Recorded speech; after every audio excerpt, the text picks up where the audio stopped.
অবশ্যই driving training centre আপনাকে স্বাগতম। তো বন্ধুরা, বাংলাদেশ হাইওয়ে রোডে বাংলাদেশ সড়ক বিভাগ কর্তৃক বেশ কিছু দিক নির্দেশনা আছে। সেই দিক নির্দেশনার মধ্যে একটা গুরুত্বপূর্ণ দিক নির্দেশনা হলো রেল ক্রসিং। এই রেল ক্রসিং আপনারা অবশ্যই রেল ক্রসিং এর যে একটা বাধা আছে, এই বাধাটা যখন রেল যায় টাইম মতন এটা নেমে যায় এবং এটা ট্রেন চলে যাওয়ার পরে এটা উঠে যায়। আপনারা অনেক ড্রাইভার ভাইরা আছেন গাফিলতি করেন, এইটা না মেনে সোজা চলে যান। তা কখনোই এই ভুলটা করবেন না। এই ভুলের কারণে সারা বাংলাদেশে অনেক প্রাণহানি হয়েছে।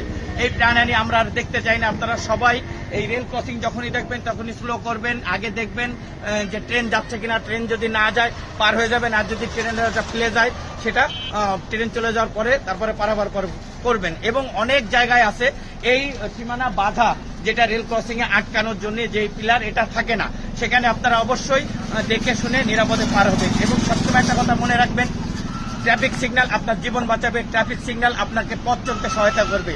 তাই আর দেরি করবেন না, অবশ্যই ট্রাফিক সিগন্যাল আইন কানুন মেনে আপনারা গাড়ি চালাবেন, নিরাপদে বাড়ি ফিরবেন, পরিবারের সাথে আনন্দ উপভোগ করবেন। আসসালামু আলাইকুম।